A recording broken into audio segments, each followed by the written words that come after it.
वो अपने कमरे में नहीं गया था, बल्कि स्टडी रूम में ही बैठा सिगरेट पीता रहा था। इसने असीर के साथ बहुत ज़्यादा बदसलूकी की थी।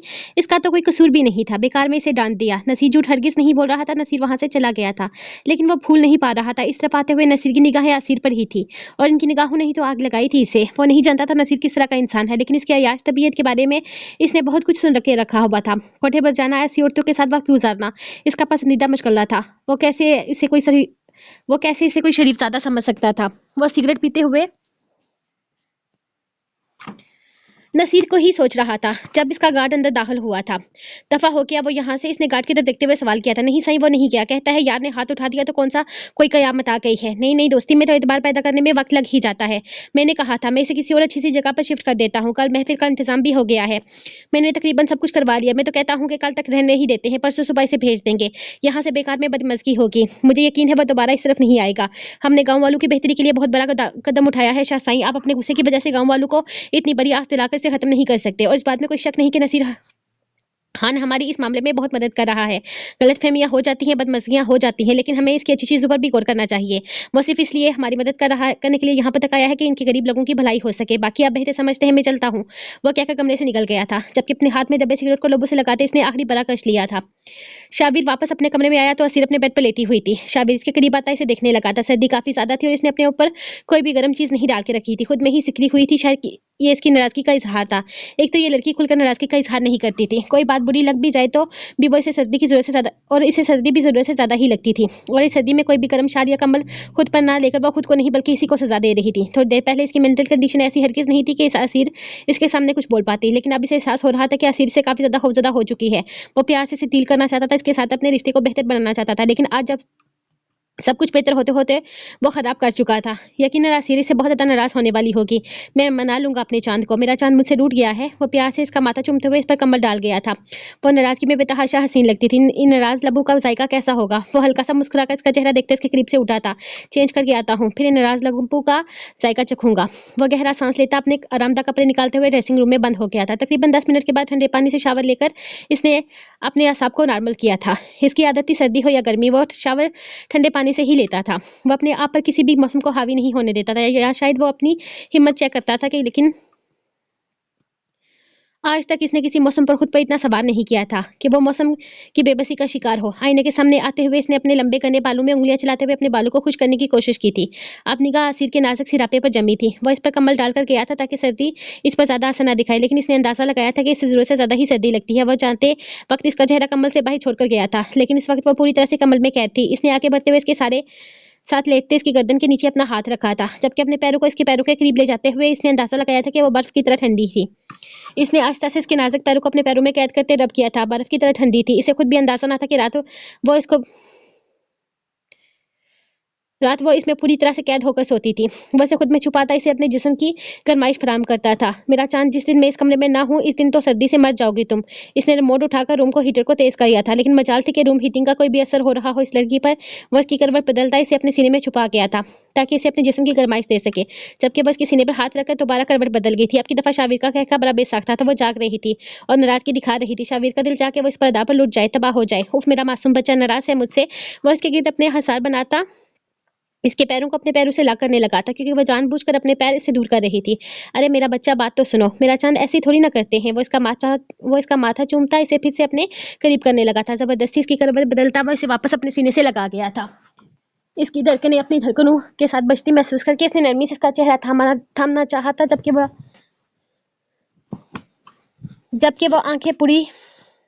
वो आंखें बंद किए पूरी नाराजगी का इजहार कर रही थी। इसके मासूम से चांद को नाराज होना भी नहीं आता था। वो बेकरार होता इसके चेहरे पर झुकते इसके एक एक नक्श को चूमने लगा था। मेरे दिल की धड़कन, मेरी सांसों का करार, मेरी जिंदगी, मेरा बच्चा, मेरा चांद, मेरा सब कुछ। वो इसके चेहरे पर दीवानगी से लब रखता इसकी सांसों में इश्तियाल बर्पा कर गया था। वो इसकी धड़कनों को अपनी धड़कनों के साथ बजता महसूस करता इसका दीवाना होता चला जा रहा था। इसे ज्यादा खुद पर कंट्रोल न करते हुए इसे पूरी तरह से अपनी बाहों में कैद कर गया था। अब इसे परवाह न थी वो मचले नाराज हो, इसकी मज़ाहमतें करे। वो अपने सारे जज्बात इस पर लुटाए बगैर इसे छोड़ने वाला हरगिज नहीं था। इसकी नाराजगी ने तो आज इसे पागल कर दिया था। वो चाहता था वो यूं ही नाराज रहे, वो सारी जिंदगी से मनाता रहे। आहिस्ता आहिस्ता इसकी मज़ाहमतें थमने लगी थी। वो जान चुकी थी कि वो इस जिन की कैद में कैद हो चुकी है। अब इसका बचना आसान नहीं था। इसकी मज़ाहमत रुकते ही इसने एक नज़र से देखा और फिर इसे इस पर से उठते हुए अपनी शर्ट उतारकर दूर फेंकता, इसके दोनों हाथों की हथेलियों और उंगलियों को दीवानगी से चूमते अपने साथ गिरफ्त में लेता, तकिए पर रख चुका था। वो आंखें बंद करती खुद को इसके हवाले कर गई थी। इसके अलावा वो कर ही क्या सकती थी? इसकी नाराजगी को तो इसे सिरे से कोई अहमियत ही नहीं दी थी। तुम्हें पता है मेरी जिंदगी का सबसे खूबसूरत दिन कौन सा होगा आसिर? जब तुम मुझसे प्यार करोगी, जब तुम कहो कि तुम्हें मुझसे मोहब्बत हो गई है। इस दिन शाबिर शाह अपनी जान से जाएगा। वो इसके चेहरे के एक एक नखूश को चूमता, इसकी शर्ट कंधे से हटाता, वहां अपनी दीवानगी के महरे लगाने लगा था। फिक्र मत करें, मैं आपकी जान जाने की वजह कभी नहीं बनूंगी। नाराजगी से वो इस पर वासिया कर गई थी कि वो कभी इससे मोहब्बत नहीं करने वाली। शाबी ने इसका चेहरा देखा था, जहां सिर्फ और सिर्फ नाराजगी थी। इसकी मासूमाना नाराजगी पर वो पूरी तरह से पागल होता, फिर से इस पर झुक गया था। अब की दफा इसकी दीवानगी असीर की जान हलकान करने लगी थी। वो इसकी सांसों में उतरता, इसकी नाराजगी को अपने लबों में छुपा गया था। इसके नाराज लबों का जायका इसकी तशनगी भराता चला जा रहा था। इसकी सांसों को हलकान करते वो इसकी नाजुक जान को बड़ी मुश्किल में डाल गया था। बरजम की आंख खुली तो पास पड़ा मोबाइल बज रहा था। वो फोन पर किसी की कॉल आ रही थी। इसने एक नजर मोबाइल को देखते हुए वॉशरूम के बंद दरवाजे की तरफ देखा, जहां से पानी गिरने की आवाज आ रही थी। यकीनन मिराल शावर ले रही थी और इसके फोन पर किसी न किसी की कॉल आ रही थी। इसकी नींद बुरी तरह से डिस्टर्ब हुई थी। मोबाइल पर चलते नंबर को देखकर इसने मिराल को पुकारा था। मिराल, तुम्हारा फोन बज रहा है। इसने काफी ऊंची आवाज में कहते हुए फोन एक तरफ रखा था। वो फोन उठा देता, अगर किसी जानने पहचान वाले का होता, लेकिन ये नूरम थी और इसके हिसाब से नूरम इसके चाचा की बेटी थी। इसने 6 साल पहले नूरम को देखा था अपनी शादी पर। वो एक छोटी सी 12-13 साल की बच्ची थी, लेकिन यकीनन अब वो छोटी अच्छी हरगिज नहीं थी। वो हरगिज नहीं जानता था कि नूरम पर्दे के पवन है या नहीं, लेकिन वो औरत जात से पर्दा करता था और नूरम इस वक्त वीडियो कॉल पर थी। बेहतर था कि वो अपनी बहन से ही बात करती, इसीलिए इसने दूसरी दफा इसे आवाज देकर पुकारा था, क्योंकि अब नूरम की कॉल 3 दफा बंद होकर दोबारा से आई थी। यकीनन इसने कोई जरूरी बात करनी थी। अरे बरसम, ठीक से शावर तो लेने देना मुझे, फिर आप कहेंगे कि आपको मुझसे खुशबू महसूस हो रही है, फिर आप गुस्सा होंगे। वो वॉशरूम का दरवाजा खोलते हुए बोली थी, जबकि वो बेड पर लेटा एक नजर इसे देखता मोबाइल एक तरफ रख गया था। तुम्हारी कजन बार बार फोन कर रही है, वो वीडियो कॉल पे है। आपकी दफा इसने कॉल काटते हुए एक मैसेज टाइप करके सेंड किया था, जिस पर इसने नूरम को बताया था कि इसकी बहन इस वक्त मसरूफ है, वो बाद में इसे कॉल करेगी। इसका मैसेज सीन करते हुए इसने फौरन से जवाब आ गया था। इसने ओके लिखने के साथ लिखा था कि आप ही को कहें कि जल्दी से मुझे कॉल बैक करें, ताई अब्बू को इनसे जरूरी बात करनी है। ताई अम्मी की तबीयत बिल्कुल भी ठीक नहीं है, वो कराची से हॉस्पिटल में है। इसका मैसेज पढ़ते ही वो बेचैन हो गया था। इसकी पुप्पो अस्पताल में थी और इन्हें ये बात किसी ने बताई ही नहीं थी। इसने परेशानी से फौरन ही इस नंबर पर ऑडियो कॉल की थी, जो दूसरी तरफ से फौरन रिसीव कर ली गई थी। अस्सलाम वालेकुम, आई वेरी वेरी सॉरी जीजू, आप लोगों को डिस्टर्ब कर दिया सुबह सुबह। दरअसल ताई अम्मी की तबीयत ठीक नहीं थी, वो अस्पताल में है कल से, और अब वो मुसलसल जिद कर रही है कि इन्हें फोन पर मिराल आपी को देखना है। इसे फोन पर एक कमसुन सुरीली सी आवाज सुनाई दी थी, जिसे इग्नोर करते हुए वो अपनी पप्पो की तबीयत के बारे में पूछने लगा था। वालेकुम अस्सलाम, क्या हुआ है पप्पो को, और वो अस्पताल में क्यों है? वो अगर अगर वो कल से अस्पताल में है तो हमें फोन क्यों नहीं किया? क्या इससे गुस्सा आया था? कम से कम वो इन्हें इन्फॉर्म तो कर ही सकते थे ना। आप खुद बात कर लीजिए तायाबू से। इसने घबराकर फोन किसी को दिया था, जबकि बज़म को भी अपने साथ लहजे की सख्ती का एहसास हुआ था। इसे इस लड़की से इस तरह से बात नहीं करनी चाहिए थी। इस बेचारी का क्या कसूर था? पप्पो जान खुद भी तो इन्हें बता सकते थे ना, आखिर इनकी इकलौती बेटी थी यहाँ पर। कम से कम वो इन्हें इन्फॉर्म तो कर ही सकते थे। बेटा जल्दबाजी में किसी चीज़ का होश ही नहीं रहा। अंजाइना का अटैक था, कुछ पता ही नहीं चला कि कब हुआ। मैं तो जैसे ही घर आया तो मेरे पप्पो को बेड पर लेटे हुए देखा था। इसने कहा इसकी तबीयत ठीक नहीं है, मैं इसे अस्पताल लेकर आया। शुरू शुरू में तो ये सब कुछ नॉर्मल लग रहा था, लेकिन बाद में पता चला कि नॉर्मल नहीं था। लेकिन अब तुम्हारी पप्पो बहुत बेहतर है। हम तुम्हें परेशान हरगिज नहीं करना चाहते थे। ये नुरुम है ना, बार बार कह रही थी मिराल आपी को बता देना चाहिए। फिर तुम्हारी पप्पो को भी जिद हो गई कि मिराल को देखना है। अच्छा, मतलब कोई तीसरा आपको ये याद दिलाएगा कि हमें इस बारे में बताना चाहिए या नहीं? आपको खुद एहसास क्यों नहीं हुआ? पप्पा जान वो नाराजगी से कह रहा था, जबकि बेटे जैसे दामाद के गुस्से पर वो हल्का सा मुस्कुराए थे। यकीन नहीं इनकी गलती ही थी, मुझे माफ कर दो बेटा, मैंने कहा ना जल्दबाजी में, मुझे खुद भी समझ में नहीं आया था। शुक्र है अल्लाह का नूरम मेरे पास थे। मेडिकल की स्टूडेंट है ना, तो अपनी डॉक्टरी झाड़ती रहती है हम लोगों पर। इसे समझ आ गया कि इसका क्या मसला हुआ है। हम फौरन ही अस्पताल लेकर आए थे। पम्मा मदद करने लगे थे, जबकि मिराल वाशरूम से निकली थी। पप्पा आप बात कर ले मिराल से, मिराल आ गई है यहाँ पर। शुक्र है अल्लाह का, कोई परेशानी वाली बात नहीं, लेकिन इस बात पर आप से नाराजगी बनती है। इसके आते ही इसने मोबाइल के हवाले किया था, जबकि खुद इसके करीब से उठकर वाशरूम में बंद हो गया था। थोड़ी देर के बाद वो शावर लेकर बाहर निकला तो मिराल को भी अपने माँ बाप पर गुस्सा करते देखा था, बल्कि साथ साथ वो नूरम को भी सुना रही थी कि इसने इसे क्यों नहीं बताया, और इस मामले में वो इसके साथ था, या ये कोई छोटी सी बात हरगिज नहीं थी जो इन्हें ना पता होती। वो मिराल का बाहर आने का इशारा करता खुद तैयार होकर बाहर निकल गया था। आज रात का खाना मैं बनाऊंगी। वो सब लोग सुबह नाश्ता कर रहे थे जब अचानक ही नायरा ने आकर ऐलान किया था, बेटा शाम के डिनर में नूडल्स कोई नहीं खाता। पापा का अंदाज समझाने वाला था। अरे पापा, मैं नूडल्स क्यों बनाऊंगी? मैं अच्छे से खाना बनाऊंगी, बिरयानी बनाऊंगी, बकरी का सालन बनाऊंगी, और साथ में शामी कबाब भी बनाऊंगी। वो जरूरत से ज्यादा ही फैल रही थी या छोड़ रही थी, किसी को समझ नहीं आया था। हमारे साथ क्या दुश्मनी है तुम्हारी? हम पर इतना जुल्म क्यों? यरमान ने इसे देखते हुए कहा तो बज़म ने इसे घूरा था। अक्का यार, मैं तो नहीं आ रहा आज रात घर वापस, मैं बाहर से खा लूंगा, मुझे अपना मैदा बहुत प्यारा है। यरमान ने दोनों हाथ ऊपर किए थे। काका कल ना सही, लेकिन आज नाराजगी पक्की होने वाली है। वह यरमान को घूरते हुए काका को मुखातिब कर रही थी, जो इसके पास खरी इसके अज़म में अपना इसके पास खरी इसके अज़म में इसका पूरा साथ देने का वादा कर चुकी थी। हाँ हाँ, नाराज हो जाओ, फिर रात को वो जो पेस्ट्रीज लेकर आएंगे वो सिर्फ मैं खाऊंगी। काका ने फौरन इसे देखते हुए कहा था, जबकि यार गद्दार का सर फाड़ने की ख्वाहिश में वो अपने दिल में दबा गई थी। वट एक बात कान खोलकर सुन लीजिए, आज किचन पर मेरा कब्जा है। आज रात का खाना मैं बनाऊंगी अपने खूबसूरत हाथों से और मुझे पता है कि इन खूबसूरत हाथों का खाना कोई मिस नहीं करना चाहेगा। है ना बड़े अब्बा? इसने बीच में बड़े अब्बा को इमोशनल करना चाहा था, जो हैरत से इसकी बातों को हजम करने की कोशिश कर रहे थे। इसका खाना कैसे हजम होता ये तो खुदा ही जानता था। देखो बेटा, तुम्हें पता है ना आजकल मैं परहेजी खाना खाता हूँ, डॉक्टर ने मना किया हुआ है बिरयानी वगैरह से, तो मैं इस मामले में तुम्हारे साथ नहीं दे पाऊंगा। वो साफ साफ दामन बचा रहे थे या मैदा बचा रहे थे, कहना ज्यादा बेहतर था। अरे मैं आपके लिए यखनी बनाऊंगी, आप क्यों परेशान होते हैं? आज सबका खाना मैं बनाऊंगी। यूट्यूब से सारी रेसिपी भी डाउनलोड करके बैठी हुई हूँ। इसने अपने टैब की तरफ इशारा करते हुए इन्हें बताया था कि खाना किस तरीके से बनने वाला है। नायरा बेटा, तुम अपनी पढ़ाई पर तवज्जो दो, ये सब कुछ बाद में होता रहेगा। बरसम ने प्यासे से समझाना चाह रहा था। ओ कम मोनका, मैं अच्छा बनाऊंगी। इसने यकीन दिलाने की पूरी कोशिश की थी, जबकि किचन में मौजूद घर के 4 खवातीन के लबों पर मुसलसल मुस्कुराहट थी।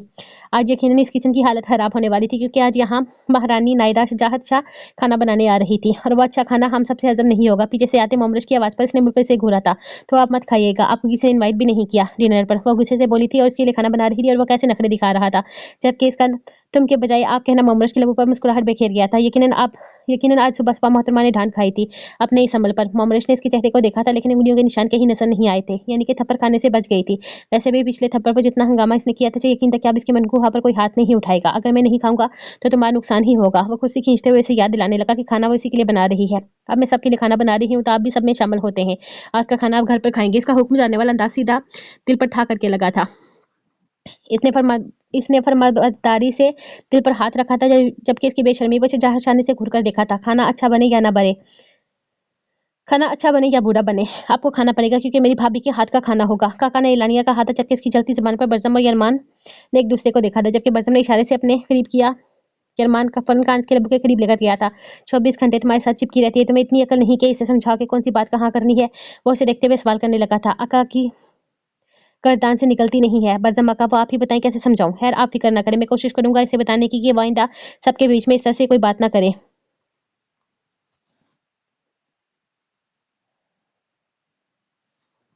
बेटा, एक चीज होती है जिसे शर्म और लिहाज कहते हैं, थोड़ा सा अपनी माँ से सीख लो।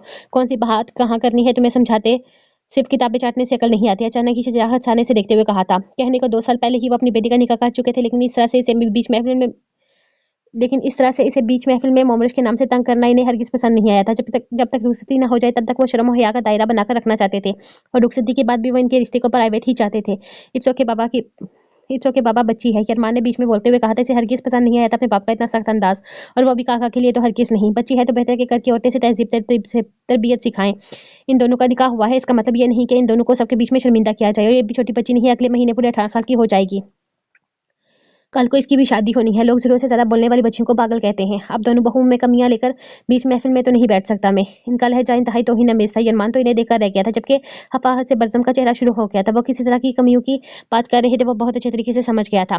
मिराल का माना बनना इनके नजदीक एक बहुत बड़ी कमी था, जबकि काका बे फजूल बोलना, बड़ों का लिहाज न करना इसके नजदीक एक कमी ही थी। ऐसा लग रहा था जैसे वो यरमान का रिश्ता बचपन से काका के साथ तय करके पछता रहे थे, और उसके बीच की एक वजह वालद भी था। जिस तरह से वालद ने अपनी खानदानी औरत को छोड़कर बाही तवाइफों के साथ अलग बनाई थी, ये चीज़ भी इन्हें इनके फैसले पर पछताने पर मजबूर कर रही थी। उन्होंने मजीद नाश्ता नहीं किया था, बल्कि गुस्से से उठकर घर से बाहर निकल गए थे। यरमान ने एक शिकवा नगाह अपने बाप को जाते हुए देखा था, जबकि काका को सू महसूस करता वो तरफ उठा था। काका मेरा बच्चा, तुम रो क्यों रहे हो? इस ओके यार, तया अबू है ना, अगर डांट भी दिया तो क्या हो गया? आइंदा इस तरह से नहीं बोलना। मोमरस तेजी से उठता इसके पास आया था, इसे अपने साथ लगा गया था। उन्होंने शायद जरूरत से ज्यादा ही डांट दिया था। वो प्यार से भी तो समझा सकते थे ना। सारा दिन नायरा को अपने भाई के नाम से तंग करते हुए इसे याद ही नहीं रहता था कि कौन सी बात किसके सामने करनी है और किसके सामने नहीं करनी। पीछे आपकी वजह से बाबा ने इसको डांटा है। हर वक्त पीछे पड़े रहते हैं आप। नायरा गुस्से से कहती। काका का हाथ हम कैसे अपने साथ लेकर गई थी, अपने करीब कर गई थी। मेरी गलती है तो मैं सॉरी बोल देता हूँ अपने काका को, या फिर काका को मनाने के लिए पेस्ट्रीज का इंतजाम करना होगा। वह प्यासे से देखते हुए बोला था, जिसने सुरख निकाय उठाकर से देखा था। यरमान के हाथ रुके हुए तो मुसलसल काका की सुरख निकाय देख रहा था। यरमान बज़म का ध्यान भी इसी की तरफ था। उन्होंने कोई गलत बात तो नहीं की ना? और तुम्हें पता है काका को आसानी से बात समझ में नहीं आती। इसने आहिस्ता से यरमान के हाथ पर अपना हाथ रखा था। इतनी बड़ी बात थी नहीं आका, आपने शायद इनका अंदाज नोट नहीं किया। मैं कुछ वक्त से इनका अंदाज नोट कर रहा हूँ। एक बात कान खोल कर सुन लीजिएगा।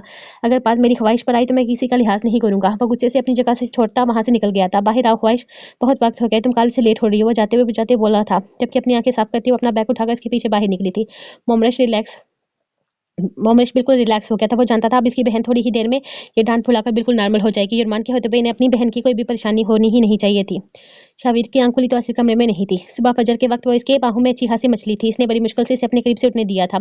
इसने इसे इस तरह से अपनी बाहों में कैद करके रखा था कि छोड़ने का इरादा हरगिज नहीं था, लेकिन वो इसे लेकिन वो इसे आखिर कितना सताता। सारी रात वो उसकी बाहों में अपनी नाराजगी का इजहार करती रही थी और सुबह भी इसकी पनाहों से निकलते हुए वो नाराज ही लग रही थी। इसने एक नजर सामने वाल क्लॉक पर डाली जहां पौने 9 बज रहे थे। कहाँ क्या मेरा नाराज सा चांद को बिस्तर से निकलता हुआ इसे देखने को मचल उठा था। वो अपनी नाराजगी बरकरार रखे हुए थी या खत्म कर चुकी होती या खत्म कर चुकी हो कि ये वो नहीं जानता था। लेकिन इस वक्त वो इसके करीब जाने को बेकरार हो उठा था।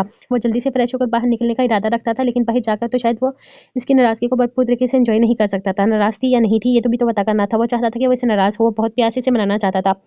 आसिर मेरे कपड़े निकाल कर दो। इसने कमरे के दरवाजे पर रुककर आवाज दी थी। इसने अपने छोटे छोटे कामों के लिए इसे आवाज देना कब की छोड़ दी थी, लेकिन अब इसका दिल चाहता था कि वो सिर्फ इसी के बारे में सोचे, सिर्फ इसी को देखे, इसी के करीब रहे। अब से वो अपने हर काम के लिए असीर को ही आवाज देने वाला था। वो चाहता था कि इसका जहन और दिल पर सिर्फ और सिर्फ शाबिर का कब्जा हो। अपना कब्जा जमाने के लिए इसे अपने करीब भी तो रखना था। इसे सीढ़ी से ऊपर आते देखकर वो वॉशरूम में घुस गया था। वो फ्रेश होकर वॉशरूम से निकला ही था जब आसिर से बाहर से वो फ्रेश होकर वॉशरूम से निकला ही था जब आसिर से बाहर जाती हुई नजर आई थी। आज इसने पर्पल कलर की फ्रॉक पहन के रखी थी और पर्पल कलर तो इसका दिल धड़का था। यह अलग बात थी कि पर्पल कलर से कोई खास फर्क नहीं पड़ता था। दिल तो इसका इसका चांद देखता ही धड़क उठता था, लेकिन पर्पल कलर में वो बेतहाशा हसीन लग रही थी। और ये अंदाज इसने सिर्फ इसकी आंचल को देखकर लगाया था। इसकी हसीन थी ही हसीन, ऐसा तो मुमकिन ही नहीं था कि कोई कलर इस पर सूट ना करता। अरे ये कौन से कपड़े निकाल दिए, ये नहीं पहनूंगा मैं, वापस आओ, कोई अच्छे से कपड़े निकाल कर दो। आज बहुत बड़ी सियासी पार्टी आने वाली है, रात को बड़ा फंक्शन भी होगा। वो ट्राउजर और शर्ट को देखते हुए काफी ऊंची आवाज में बोला था। यकीनन असीर के कान में इसकी आवाज पहुंच गई होगी। वैसे वापस कमरे में आते दिखाई दी बिना शर्ट के ब्लैक ट्राउजर में वो अपने सिक्स पैक चट्टानी सीने को टॉवल से पूंछ रहा था। असीर इसे देखते ही नजर चुराते फौरन अलमारी की तरफ आई थी।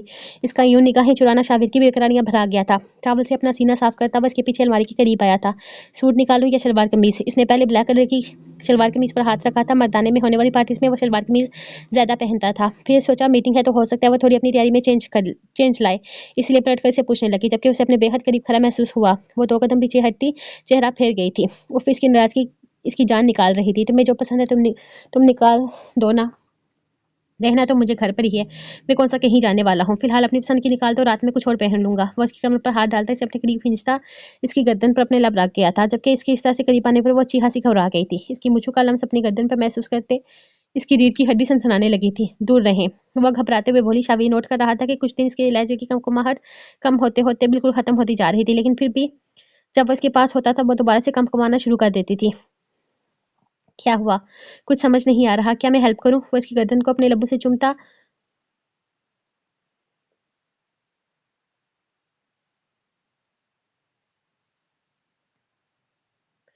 जबकि इसके रुके हुए हाथ को थाम कर अपने हाथ में कैद करता वह इसे घुमाकर अपने करीब कर गया था। बताओ मेरा चांद, मैं तुम्हारी हेल्प कर देता हूँ।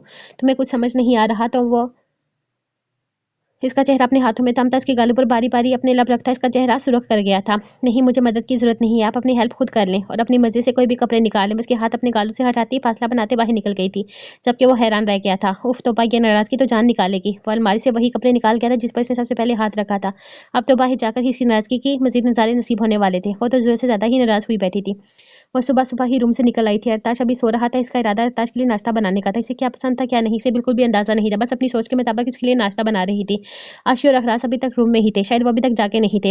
रात को वो कहीं घूमने के लिए गए हुए थे। वो दोनों एक दूसरे में ही घूम रहे थे। काफी क्यूट सा कपल था। आशी उल्टी सीधी हरकतें करती थी और अखरास इसकी हरकतों को एंजॉय करता था। इसने अंदाजा लगाया था कि अखरास अच्छा खासा मैच्योर इंसान है, लेकिन आशी के आसपास होते इसकी हरकतें भी आशी जैसी ही हो जाती थी। मुलाजमा ने इसे बताया था कि आशी नहीं जानती कि अखराज आर्मी में है, और ये बात इसे नहीं बतानी बजाय इसे समझ में नहीं आई थी, लेकिन इसने इस चीज का जिक्र आशी के सामने हरगिज नहीं किया था। इसने चाय बनाते हुए अरताश के लिए सैंडविच तैयार किया था। वह जिस तरह अपनी बॉडी का ख्याल रखता था इसे यकीन था कि वो ऑयली चीजें हरगिज नहीं खाता, वरना परिविश का इरादा इसके लिए पराठा बनाने का था। लेकिन वो अपने घर में मौजूद जिम में अच्छा खासा वक्त गुजारता था। तो वो अपनी बॉडी को हरगिज खराब नहीं करना चाहता था। यकीनन इसने बहुत मेहनत से अपनी बॉडी पर काम किया था। इसी के लिए बेहतरीन सा नाश्ता तैयार करते हुए परिविश ने चाय कप में डाली थी जब अचानक इसे अपनी कमर पर किसी का हिसार महसूस हुआ और फिर वो इसके पेट के गिर्द घेरा बना गया था। वो इसका पीछे रुका हुआ था। गुड मॉर्निंग माइकमीन, तुम यहाँ पर क्या कर रही हो सुबह सुबह, और काम क्यों कर रही हो? तुम्हें यह सब कुछ करने की जरूरत नहीं। वह नरमी से इसके गालों पर अपने लब रखते हुए बोला था। मुझे हाला ने बहुत दफा मना किया था, लेकिन मैंने कहा कि मैं आपका नाश्ता अपने हाथों से बनाना चाहती हूँ। देखिए, मैंने आपके लिए नाश्ता भी बना दिया है।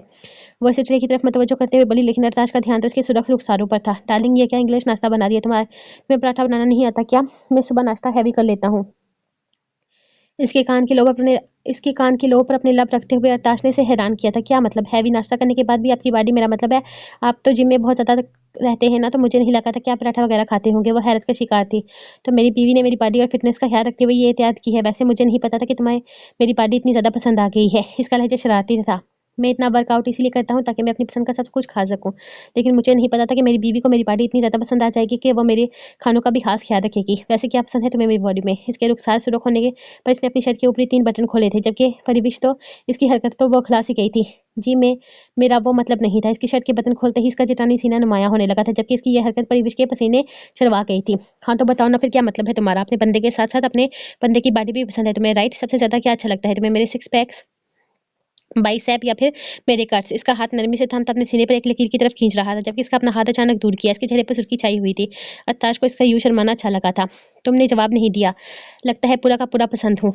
रात को क्या कह रही थी तुम? अब बताओ। उसकी कमर में हाथ डालता दोबारा से इसे अपने करीब खींचता इसके चेहरे पर बड़ी नरमी से फूंक मार रहा था, जिस पर इसने आंखें फौरन बंद कर ली थी। रात को वो आई लव यू कहा था तुमने। इसके कुमकुमाते लहजे को इग्नोर करता वो खुद ही जवाब दे गया था। मुझे तुम्हारा आई लव यू का जवाब देना है। वो उसका लबू पर अंगूठा फेरता बेबाक से बोला था। इसका जवाब अब रात को देना चाहिए था। वह घबराती हुई दरवाजे से बाहर देखने लगी थी। रात को जवाब देता तो तुम बर्दाश्त नहीं होता। मैं तुम्हें मुझसे फिर तुम्हें मुझसे शिकायत होती, इसलिए अब जवाब दूंगा। इसके हाथों की बेबाकी बढ़ने लगी थी। इसके लबों पर बेबाकी से अंगूठा फेरते हुए आहिस्ता आहिस्ता अपने अंगूठे से इसके लबों को रब करता इसके लबों के करीब अपने लबों को लाया था। इससे पहले कि वो कोई बेबाक जो सारा सरंजाम देता अपनी बेकरार हरकतों को सुकून पहुंचाता कांच किचन में दाखिल हुई थी। वो तीर की तेजी से इसे दूर हुई थी। शाबी रूम से बाहर आया तो वो टीवी देख रही थी। इसके पीछे ही रूहा भी सीढ़ियों से नीचे उतर आई थी। वो इसे इग्नोर करता हुआ सिर की तरफ आया था। कैसा लग रहा हूँ मैं तुम्हारी पसंद में? वो काले लिबास में बदामी शाल कंधे पर डाले इसके बिल्कुल साथ आ बैठा था जब किसने फासला बनाया था। मैंने नहीं पसंद किए, झूठ ना बोलें आप। वो हपाईगी से कहती पीछे हटी थी, जबकि इसकी हरकत पर हैरान होती रूहा इसके पीछे ही आ रुकी थी। वैसे तो किसी कपल की पर्सनल बातें सुना इंतहाई बेशर्मी वाली बात थी, लेकिन रूहा हासी बेशर्म थी, सो इससे भी कोई फर्क नहीं पड़ता था। वो वहीं खड़ी इन लोगों की बातें सुन रही थी। वासिर की नाराजगी की वजह जानना चाहती थी ताकि वजीर के और भी कान शाबिर के खिलाफ बढ़े, तभी तो मजा आएगा। जबकि इसका भाई सरासर पागल होगा। तभी तो इसका भाई सर सर कर पागल होगा। इसकी बीवी से तिकनी का नाच नचाएगी। वो जानती थी असीर अच्छी खासी शरारती बच्ची है, बस इसे खुलकर शाबिर के सामने लाना था और फिर इसने अपनी भाभी के साथ टीम बनाकर अपने भाई को खूब नचाना था। अगले पिछले सारे बदले लेने थे। इसका इरादा शाबिर को बहुत ज्यादा तंग करने का था और वो इसे बख्शने का इरादा हरगिज नहीं रखती थी। बस इसकी भाभी एक दफा इसकी टीम में आ जाए, जिसके पीछे इसका भाई पागल था। अरे तुम नहीं तो इन कपड़ों पर हाथ रखा था, तभी तो मैंने पहने है निकाल कर। मुझे पता था तुम्हें मुझ पर ब्लैक कलर बहुत अच्छा लगता है। हाँ जी, अपने पास से ही पता है। मैंने तो कभी भी नहीं कहा आप पर ब्लैक कलर अच्छा लगता है, और आप पर ब्लैक कलर अच्छा लगता भी नहीं है। कोई भी कलर अच्छा नहीं लगता आप पर। वो नाराजगी से बोली थी कि यहीं पर वो ये ना कह दे कि ब्लैक कलर अच्छा नहीं लगता तो कोई और कलर अच्छा लगता है। बस इसी पर कोई भी कलर अच्छा नहीं लगता था, और आज वो खुद भी अच्छा नहीं लग रहा था। वैसे वो इससे अच्छा लगता ही कहाँ था, या शायद लगता था वो ये भी नहीं जानती थी। हाँ बिल्कुल ठीक कह रही हो तुम। आसिरीन पर कोई भी कलर अच्छा नहीं लगता। कलर अच्छे लगने के लिए बंदा भी अच्छा होना चाहिए। बाहर कितनी प्यारी धूप निकली हुई है। तुम मेरे साथ बाहर आओगी? अचानक बीच में रूहा ने एंट्री मारी थी, जिस पर इसने घूर कर रूहा को देखा था, लेकिन मजाल थी स्ट्रीट पर कोई भी असर हो इसकी घुड़ियों का। मैं ये फिल्म देख रही हूँ, इसमें हीरो बहुत प्यारा है, देखो सोना सा है। आसिन ने एक नजर से देखते हुए टीवी की तरफ इशारा किया, जहां सामने स्क्रीन पर कोई इंडियन एक्टर किसी गाने पर डांस कर रहा था। वो कहाँ से प्यारा था शाबिर को तो हर किसी समझ नहीं आया था, जबकि रूहा अब भी स्क्रीन पर तरकते आदमी को तारीफों में ज़मीन आसमान एक करने लगी थी। वाह यार, ये डांस कितनी अच्छी करता है। वो वहीं सोफे पर बैठे हुए इसके साथ मूवी एंजॉय करने लगी थी, जबकि शाबिर को अपने आसपास चलन का अजीब सा दायरा महसूस होने लगा था। टीवी पर नाचता गाता एक्ट्रेस से अच्छा लग रहा था, और पास बैठा शोर प्यारा नहीं था। इसने पास गुजरती मुलाजमा को देखकर इशारा किया, तो फिर जैसे ही वो स्टोर रूम की तरफ गई, पूरे घर की लाइट ऑफ हो गई थी। अरे ये क्या, बंद हो गया टीवी? लाइट चली गई क्या? असी ने परेशानी से कहा था। इसका तो सारा मजा ही खराब हो गया था फिल्म देखने का।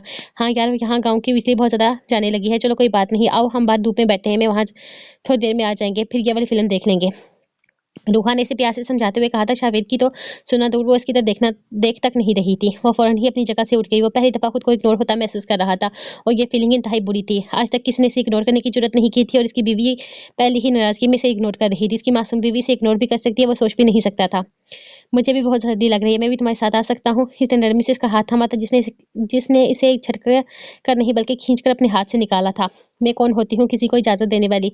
जिसका दिल चाहता है वो आ जाए। वो गुस्से से इसकी चादर को खुद पर डालती बाहर निकल गई थी, जबकि रूहा भी इसके पीछे पीछे बड़े मजे से लॉन्च से निकली थी।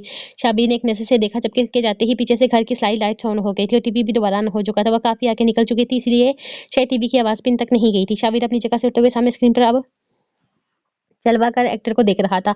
कहाँ से प्यारा था वह, कम से कम इससे ज्यादा प्यारा तो हरगिज नहीं था। और उसकी बीवी इसकी नजर में कैसे आ गया ये इंसान? क्या था इसमें जो वो इसे प्यारा लगा था? वो टीवी के पास आता बहुत कोशिश से देखने लगा था, जब इसकी नजर सामने बड़ी सी विंडो की तरफ गई थी। विंडो के ऊपर लगे कंटेनर के साथ एक लोहा नुमा डंडा था। वो इसके ऊपर चढ़ता एक झटके में वो डंडा निकालकर कंटेनर को एक तरफ फेंकता पूरी शिद्दत से फुल साइज एलसीडी स्क्रीन पर डंडे को मार चुका था।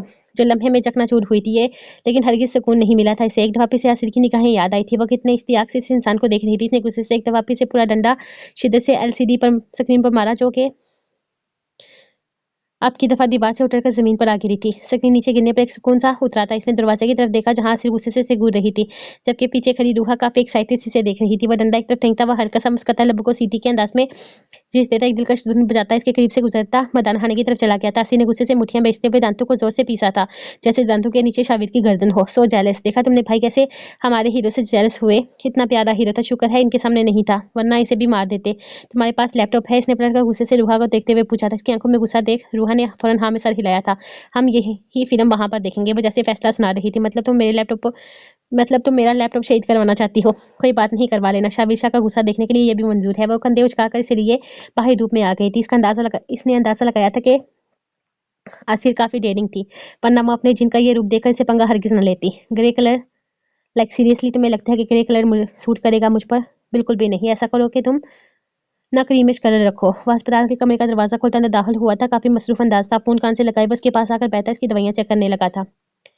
दवाइयां चेक करने के बाद यूं ही फोन कान से लगाई इसने जीनत के सर पर हाथ रखा था और प्यार से इसके माथे पर झुकता नरमी से अपने लब रखता दरवाजे से अंदर दाखिल होती डॉक्टर को देखने लगा था। जीनत ने बस एक नजर से इसे देखा था। वो अपने आप में मसरूफ न जाने क्या क्या कर रहा था। वो जानती थी वो हवेली से होकर आया। वो हवेली अपना कुछ जरूरी सामान लेने के लिए गया हुआ था और फिर इसने अपनी माँ और बहन से भी मिलना था। कल इसके करीब बैठते हुए वो यही सारी बातें कर रहा था। इसे लगा था कि वो आज रात हवेली में ही रुकेगा, लेकिन ऐसा नहीं हुआ था। वो आ गया था वापस। इसे नहीं आना चाहिए था। रीता को इसकी जरूरत थी। वो क्यों समझने की कोशिश नहीं कर रहा था। इसकी बीवी 7 महीनों की प्रेग्नेंट थी। ये वक्त एक औरत के लिए कितना नाजुक होता है, कितना एहसास होता है, ये एक मर्द शायद कभी भी नहीं समझ पाता। इस वक्त एक औरत को इसके शोहर की कितनी ज़रूरत होती है, शायद ये समझना मर्द के बस की बात ना थी। जी तो मिस्टर भारत, आप आज इन्हें डिस्चार्ज करवा रहे हैं, तो मैं ये तो सारे डिस्चार्ज पेपर वगैरह तैयार करवा लिए हैं, अब वो बेहतर हैं। लेकिन फिर भी आप कोई रिस्क मत लीजिएगा। 3 दिन से हम इन्हें वाक करवाने की भी कोशिश कर रहे हैं, लेकिन फिर भी अब ये पूरी तरह से ठीक नहीं है। आपको इनका खास ख्याल रखना होगा। डॉक्टर से देखते हुए बोल रही थी, जबकि वो डॉक्टर से इसकी सारी दवाओं का प्रोसेस समझ रहा था। वो इसे लेकर कहाँ जा रहा था इसे हरगिज अंदाजा नहीं था। इसने तो बताया भी नहीं था कि वो इसे लेकर कहीं जाने वाला है। आप फिक्र ना करें डॉक्टर, इसका ख्याल मैं रखूंगा और फिर मैं इसे आपके पास चेकअप करवाने के लिए भी आता रहूँगा। वो क्या है ना कि मेरी बीवी यहाँ अस्पताल के माहौल में बिल्कुल भी कंफर्टेबल नहीं है, इसलिए इसे लेकर जा रहा हूँ ना। बीवी ठीक ठीक कह रहा हूँ ना मैं, तुम फिक्र मत करो। तुम्हें इस बोरिंग से अस्पताल से निकाल रहा हूँ मैं। वो नरमी से इसका गाल खींचता मुस्कुराया था। मुस्कुराते हुए वो कितना प्यारा लगता था। जीनत ने बेख्तियार नगे जीनत ने बेख्तियार निगाहें चुराई थी। इसे डर था कहीं इस शख्स को इसी की नजर न लग जाए। मैंने सब कुछ तैयार करवा दिया है, डिस्चार्ज का आप लेकर जा सकते हैं। डॉक्टर पेपर वगैरह इसके हवाले करती वहां से निकल गई थी। जान से बाहर की पेंटिंग रह गई है। पूरा घर रिनोवेट हो गया करवा दिया है मैंने। सिर्फ इस लोगों को समझ नहीं आ रहा कि घर के बाहर कौन सा कलर करना है। और मेरे भाइयों के मशवरे सुनो, तुम कह रहे हैं रेड कलर करवा दो, पर्पल कलर करवा दो, अब यरमान जनाब कह रहे हैं कि हमें ग्रे कलर करवाना चाहिए। हद होती है। वैसे पहले तो मैंने इंटरनल डिज़ाइनर को इंटीरियर डिज़ाइनर को हायर किया था, लेकिन इसकी डिज़ाइनिंग मुझे बिल्कुल भी पसंद नहीं आई। पता नहीं कहाँ से कोर्स करके आया है, नकम्मा आदमी, कुछ आता जाता नहीं है और डिज़ाइनर बनाकर बैठा हुआ है। मुझे फजूल के मशवरे दे रहा था। मैं अपना घर अपने तरीके से अपनी पसंद से बनवाना चाहता हूँ, लेकिन ये लोग पता नहीं क्या क्या कर रहे हैं, वहाँ पर अपनी ही स्कीमें लगा रहे हैं। मैंने क्लियर कर दिया भाई, मैं हर चीज़ अपनी पसंद के मुताबिक करूँगा, लेकिन ये जो मेरे बरजमा का है ना, उन्होंने कह दिया कि अब कोई भी इंटीरियर डिज़ाइनर हायर नहीं किया जाएगा। फिर हर चीज़ को मैं खुद हैंडल कर रहा हूँ और ये मेरे बेगैर भाई मुझे फजूल के मशवरे दे रहे थे। तुम बताओ ना कौन सा कलर करना चाहिए। खैर मैं भी कहाँ बैठकर तुमसे पूछ रहा हूँ, ये सारी बातें घर चलकर करनी चाहिए। कम से कम मैं तुम्हें लेकर चलता हूँ। वो इसके ऊपर से कम्बल हटाता हुआ नरमी से इसे अपने बाहों में भरने लगा, तो जीनत घबराकर इसकी चादर को अपने दोनों हाथों में थाम चुकी थी, जो इसने अपने गले में डालकर रखी थी। फारद ने वही चादर इस पर फैलाते हुए इसे ठीक से अपनी बाहों में कैद किया था। क्या हुआ जान, तुम्हें लगता है कि मैं तुम्हें गिरा दूंगा? कभी नहीं। मेरा बस चले तो मैं तुम्हें जिंदगी भर के लिए अपनी बाहों में कैद कर लूँ। अस्पताल के इन 16 दिनों में भी मुझे सबसे बुरी अगर कोई चीज़ लगी है तो तुम्हारी ये बेबसी, जो इस अस्पताल में तुम महसूस की है। और यकीन करो, जिस शख्स ने तुम्हें इस हाल में पहुंचाया है, इसके चिथड़े ना उड़ा दिए तो मेरा नाम भी वारद वजाहत शाह नहीं। वो नरमी से इसका माथा चूमते से अपने साथ लगा चुका था, जबकि इसके इरादे जानकर वो परेशान हुई थी। वो रेशम भाई के साथ क्या करने वाला था वो हरगिज नहीं जानती थी, लेकिन इसने कह दिया था कि वो इसे नहीं छोड़ेगा, तो मतलब वो इसे बख्शने वाला हरगिज नहीं था। वो इसे रेशम भाई का दुश्मन नहीं बनाना चाहती थी। वो अंदाजा तक नहीं लगा सकता था कि रेशम भाई कितनी खतरनाक इंसान है। तुम सो जाओ, यही मेरे कंधे पर सर रखकर सफर लंबा है। वो इसका माथा चूमता इसके मेडिसिन का बैग और वेपर्स दोबारा हाथ में थामते इसीलिए अस्पताल के दरवाजे से बाहर निकला था, जबकि वो शर्माती घबराती इसके सीने पर अपना सर रख गई थी। इसने अभी तक अस्पताल वाले ही कपड़े पहनकर रखे हुए थे। यहाँ अस्पताल में पेशेंट्स की जो यूनिफॉर्म थी इसे भी वही पहनाई गई थी, जो कि इसकी चादर में कहीं छुप सी गई थी। वो पूरी तरह इसकी पनाहों में कैद इसके सीने में छुपी ये सफर खत्म होने का इंतजार कर रही थी। ये क्या इतना थोड़ा सा गोश्त बनेगा? प्लाज्मा गोश्त साफ करके इसके करीब रखती बाहर जाने लगी थी जब इसने पूछा था। इतना कम गोश्त तो इनके घर पे कभी नहीं बनता था।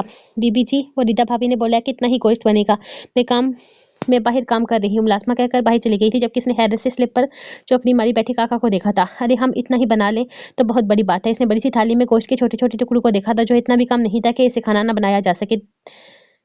तकरीबन 3 किलो तो था ही। हाँ ठीक है, लेकिन कम ना पड़ जाए। वह साफ सुथरे गोश्त को फिर से धोते हुए कहने लगी थी, तुम्हारा बनाया हुआ खाना ज्यादा ही होगा, कम होने के चांसेस नहीं है, डोंट वरी। वह गाजर को दांतों से कुतरते हुए बोली तो इसकी बात पर इतफाक करते हुए नायरा ने कंधे उचकाए थे। ये गोश्त इतना थोड़ा सा बना रही हो तुम लोग? हाँ बेगम ने एक नर्स ने किचन में काम करते हुए देखकर तनकीदी अंदाज में पूछा था। बीबी जी रीता भाभी ने पर बात करने के लिए बस इतना ही दिया गया है।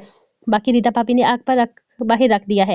बाकी सबने भी तो शाम को खाना खाना है। रात का खाना बाहर बन रहा था किचन में, ये लोग तबाही निकाल रहे हैं। मुलाजमा ने सरगोशी ने आवाज में बताया जबकि माँ बेगम हमें सर हिलाती इन दोनों को अपनी चंग करते देखकर किचन से निकल गई थी। वो रीता की जितनी तारीफ करती कम थी। वो हर चीज को कितने अच्छे से हैंडल करती थी, लेकिन न जाने इसकी किस्मत में क्या लिखा था।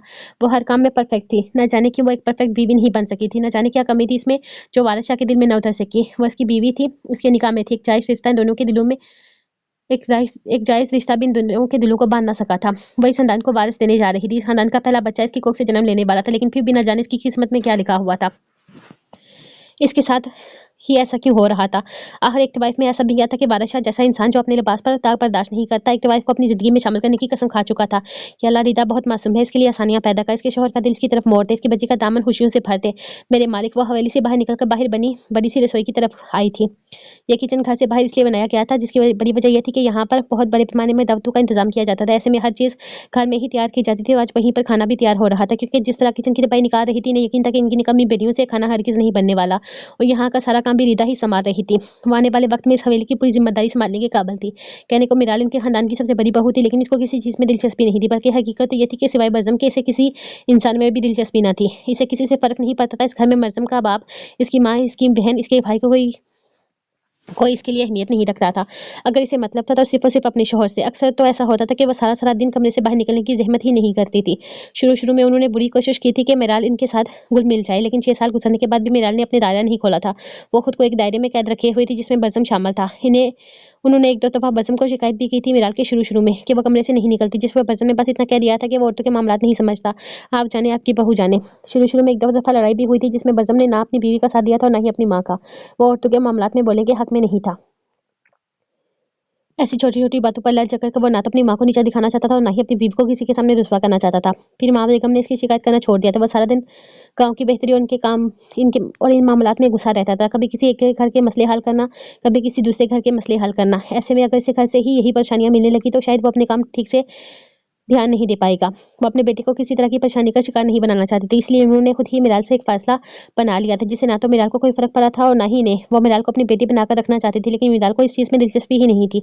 इसकी ज़ात सिर्फ और सिर्फ बज़म से जुड़ी हुई थी और माँ बेगम के लिए इतना ही काफ़ी था कि बज़म इसके साथ खुश है। काश इसकी गोद भी भर जाती, इन्हें भी अपने बेटे की औलाद नसीब हो जाती। रिदा को देखकर इन्हें ये कमी शिद्दत से महसूस होती थी और फिर अब तो आमना बेगम ने भी बात-बात पर मिराल को भांज का ताना देना शुरू कर दिया था। रिदा अपने शौहर के दिल में ना होते हुए भी इसकी औलाद को जन्म दे रही थी, इसके खानदान को वारिस दे रही थी और मिलाल जो बज़म के साथ एक कामयाब शादीशुदा जिंदगी गुजार रही थी, इसे अब तक औलाद का सुख नसीब नहीं हुआ था। वो सिर्फ दुआ ही कर सकती थी, सिवाय दुआ के इनके पास में और कुछ भी नहीं था और बज़म के लिए तो पूरा गाँव दुआ करता था। आप दोनों यहाँ किचन में क्या कर रहे हैं? Sweet couple. वो किचन के दरवाजे से अंदर दाखिल होते हुए शरारती अंदाज में परिवेश को देखते हुए बोली, जबकि इसने आहिस्ता से सामने पड़ा नाश्ता उठाते हुए बाहर खिला ली थी। मेरी बीवी ने मेरे लिए ये नाश्ता बनाया है और मैं वही नाश्ता कर रहा हूँ। बाहर बैठकर मुस्कुराकर इसके सर पर हल्का सा हाथ रखता बाहर निकल गया था, जबकि वो मासूमियत से हमेशा खिलाती परिवेश को अचानक ही पीछे से थाम कर अपने हिसार में ले गई थी। ये सुबह सुबह नाश्ता बन रहा था या कुछ और हो रहा था। वैसे मैंने पूरा मोमेंट एंजॉय नहीं किया। वो दांत दिखाते हुए शरारती अंदाज में बोली तो परिवेश ने इसे घूर कर देखा था। तुम्हें पता है आशी, तुम बिल्कुल भी मासूम नहीं हो, इसे घूरते हुए बोली थी, जिस पर आशी खिलखिलाकर हंसी थी। हाँ मुझे पता है, तो मुझे बताओ मेरे आने से पहले किचन में क्या हो रहा था? सुबह सुबह ये स्वीट सा कपल किचन में खड़ा होकर क्या कर रहा था? वो खिलखिलाकर हंसते हुए बोली तो परिवेश नफी में सर हिला गई थी। कुछ भी नहीं, मैं नाश्ता बना रही थी, वो लेने के लिए आए थे और बस। इसके जासूसाना अंदाज पर वो कहती थी इससे अपने लिए चाय डालने लगी थी। अच्छा तो अभी तुम इतनी रेट क्यों हो रही हो? नाश्ता बनाते हुए मैंने तो किसी को भी इतना शर्माते हुए नहीं देखा। वो मजीद मासूमियत से अंगे पर पटाती से छेड़ने लगी थी जब अचानक से इसे आवाज सुनाई दी थी, आशी यार टावल दे दो, कब से यहाँ वाशरूम में खड़ा हूँ। आवाज अखराज की थी जो कि इसके कमरे से आ रही थी। आशी लम्हे में सर से पैर तक शुरू हुई थी। परिवेश ने ज़मीनी अंदाज में से देखा था, उफ ये शोर लोग बिना खुद से कोई काम नहीं कर सकते। अब देखो तुमसे नाश्ता बनवा रहे हैं, मुझसे टॉवल उठवा रहे हैं। एक छोटा सा टॉवल खुद उठाकर नहाने नहीं जा सकते।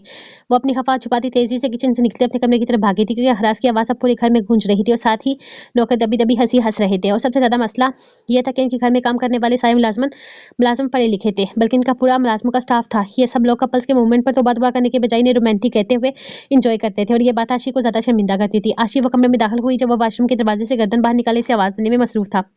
ओ खुदाया बस कर दे, आ गई हूँ। ओ खुदाया बस कर दे, आपके आ गई आपकी आशी। कमरे में कोई दूसरा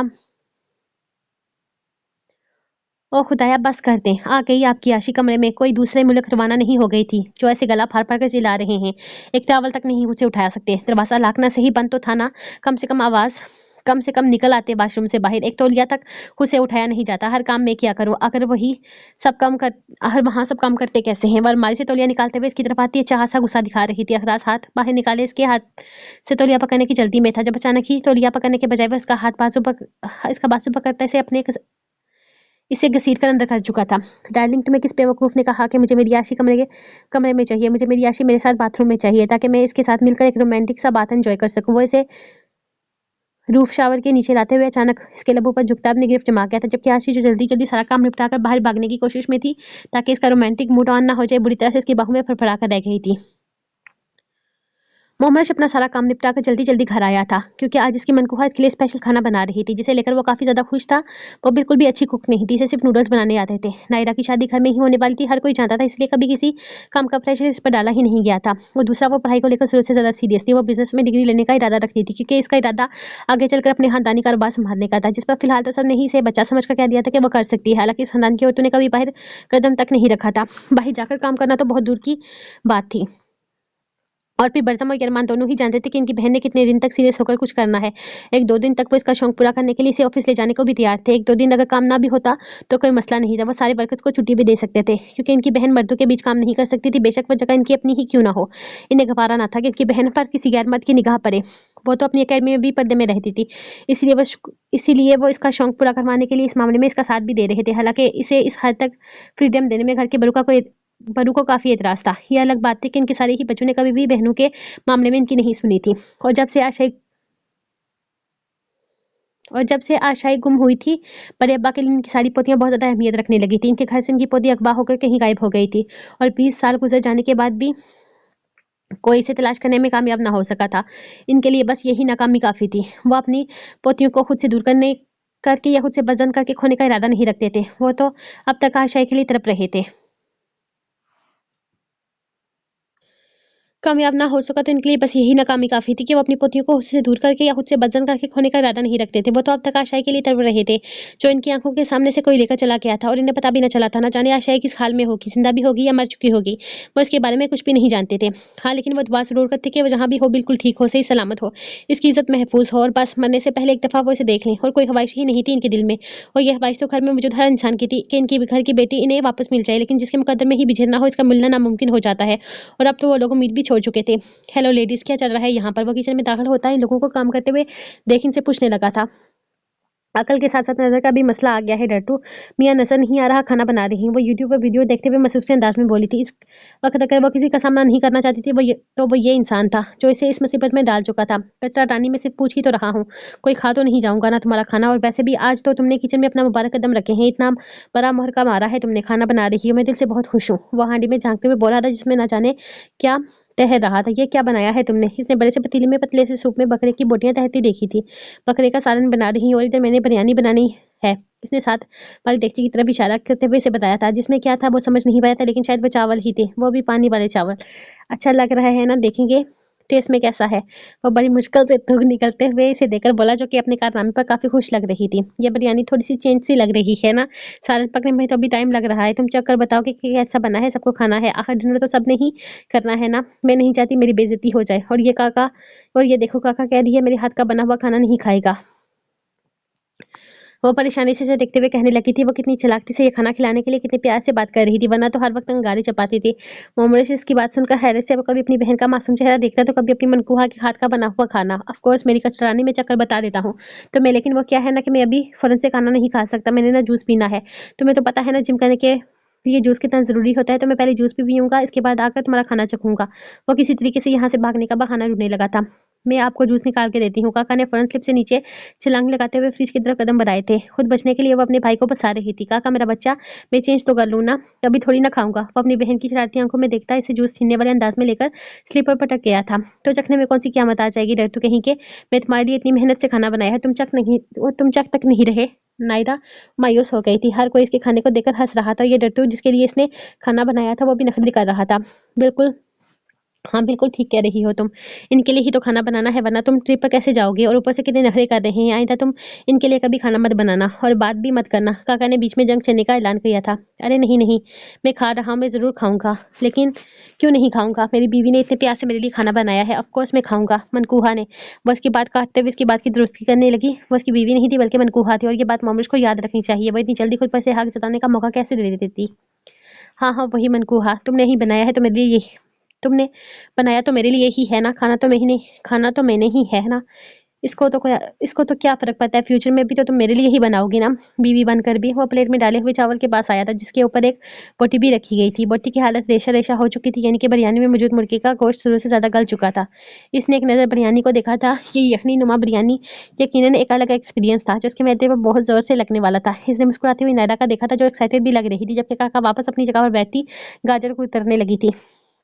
जल्दी करें, टाइम नहीं है हमारे पास, और भी बहुत कुछ करना है। वो चम्मच में थोड़े से चावल लिए सोच रहा था कि इस चम्मच को अपने मुंह के अंदर कैसे लेकर जाए, जब काका ने कहा था। न जाने इसकी बहन कौन से जन्म का इंतकाम ले रही थी इससे, मगर वो भी इसके साथ बहनों वाला सलूक हरगिज नहीं कर रही थी। ये तो जन्मों जन्मों की कोई दुश्मनी थी जो वो निकाल रही थी। इसने आंखें बंद करते हुए अपनी सांस रोकी थी और फिर चमचा भरकर अपने मुंह में रख लिया था। इसकी बिरयानी का जायका मुंह में घुलते ही इसकी दोनों आंखें बटन की तरह खुल गई थी, जबकि कानों से भी इनविजिबल धुआं निकल रहा था। कैसा है? वो एक्साइटेड होकर पूछने लगी थी, जबकि मोमोज को समझ नहीं आ रहा था कि वो उसे अंदर निकले या बाहर निकाले। बोलने की कंडीशन में वो हरगिज नहीं था। इसने अपनी 2 उँगलियों को छोड़ते हुए इसके खाने की तारीफ की थी और फिर अगले ही लम्हे बाहर भाग गया था। इसके सामने थूकना इसके बस से बाहर था, इसलिए वो हवेली से बाहर निकलता डस्टबिन में आकर झुका था। लाला वो मोमोज बेटा, तुम ठीक तो हो ना? इसके यूं भागकर बाहर जाने पर यरमान अल्लाह अल्लाह, मोमरेश बेटा तुम ठीक तो हो ना? इसके यूं भागकर बाहर जाने पर माँ बेगम इसके पीछे आई थी। जी माँ बेगम, मैं बिल्कुल ठीक हूँ, बिल्कुल ठीक हूँ। बस आपकी बेटी के हाथ का बना हुआ खाना चख लिया है। दुआ करें कि इस खाने के बाद मैं ज़िंदा बच जाऊँ, वरना आपकी बेटी विधवा हो जाएगी। वो उन्हें देखते हुए कहने लगा था। अल्लाह ना करे बेटा, ऐसी कैसी बातें कर रहे हो तुम? अल्लाह तुम्हें लंबी ज़िंदगी दे। पता नहीं क्या जुनून सवार है आज इस लड़की पर। वही अपनी सेमियाँ बनाकर खिला देती, सबको शौक पूरा हो जाता है। इसका एक तो किचन की तबाही निकाल रही है, ऊपर से रिज़्क ज़ाया कर रही है। वो तो खुदा का शुक्र है कि रिदा ने बाहर खाना तैयार करवा दिया है, वरना ये लोग तो सुबह से किचन में किसी को जाने भी नहीं दे रही थी। पता नहीं क्या बनेगा इस लड़की का। वो परेशानी से बोली थी। आमना की तरफ से अब भी धड़का लगा रहे थे दलका लगा हुआ था। आमना बेगम की ज़ुबान ज़रूरत से ज़्यादा ही चलने लगी थी। जब से रिदा की प्रेगनेंसी की खबर बाहर आई थी, मानो इनकी तो अंदाज ही बदल गए थे। वह सबको अपने से सामने कमतर समझती थी। आमीन सुम्मा आमीन, मैं रूम में जा रहा हूँ। माँ बेगम, मेरे लिए दुआ कीजिएगा कि मैं इसका बनाया हुआ खाना हजम कर सकूँ। इनसे कहते हुए अंदर चला गया था, जबकि माँ बेगम इसकी बात को समझ नहीं पाई थी। जबकि वह उसकी बता चुकी थी कि खाना बाहर तैयार हो चुका है। फिर इसने क्यों कहा था कि इसने यही खाना खाना है? ये सब कुछ क्या है रिदा भाभी? खाना तो मैं बना रही थी ना, थोड़ा-सा गड़बड़ हो गया है। बहुत अच्छा नहीं बना, लेकिन इसका ये मतलब थोड़ी है कि आप लोग अलग से खाना बना लें। वो खाने का ट्रे लेकर टेबल पर लगाने लगी थी। मर्द हज़रात तकरीबन मर्दान खाने में जमा हो चुके थे, यानी कि घर के सारे मर्द ही अपने-अपने कामों से लौट आए थे। तभी तो खाना लगने की शुरुआत हुई थी। लेकिन ये क्या, वो सारा खाना तैयार कर चुकी थी, तो फिर बाहर अलग से खाना क्यों बनाया गया था? इसने इतनी मेहनत की थी। वो तुम खाना बना रही थी ना, तो मुझे लगा कि मैं फ़ारिग बैठकर क्या करूँगी, और तुम लोग किचन में किसी को आने नहीं दे रही थी, इसलिए मैंने अलग से खाना बना दिया कि हम सब तो खा ही लेंगे ना। खाना अगर अच्छा नहीं बना तो अभी क्या होगा?